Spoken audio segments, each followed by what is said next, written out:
الجميع يحب أن يكون جميل وحسن المظهر، لكن المتتبع لهذا الموضوع يجد أن الرجل لا يهتم أن يكون وسيما أو جميلا بالرغم من قلة أدوات الجمال وطبعا ما يخالطه من اكسسوارات وأمور أخرى.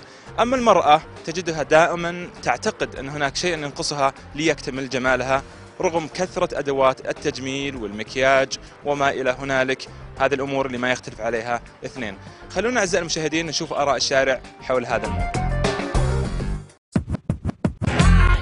ما هو الشرط انه في المرأة والرجل الوسامة، يعني اهم شيء الاخلاق والاسلوب الطيب مع الناس والتعامل. الرجل واثق من نفسه والمرأة يعني يمكن غيره من صديقاتها او شيء زي كذا. البنات مو مثلنا، يعني البنات وضعهم يعني صعوبة الزواج. اوكي صح ولا لا؟ يعني لابد تكون دائما جميلة اكثر من اللازم. بنت تبغى تصير احسن شيء دائما، يعني كاشخة وانها ازين شيء قدام الناس. الرجال معي بشيء يعني شكل عادي. أخوي، هل تشوف نفسك أنك تملك الوسامة والجمال؟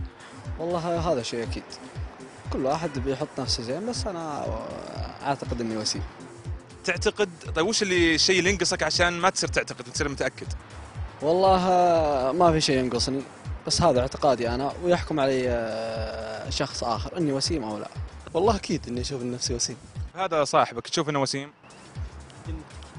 يقول في ذمتك. ابتسم. لا عاد تبتسم تكفى.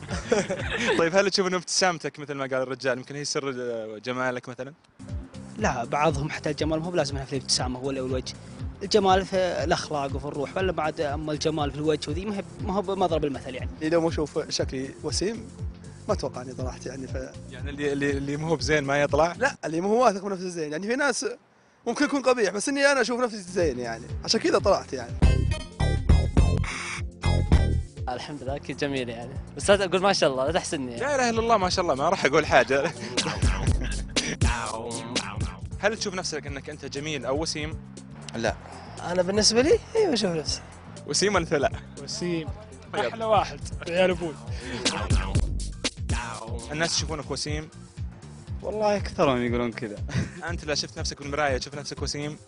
والله يعني عندي ثقه في النفس. ما علينا من الثقه، تشوف نفسك وسيم؟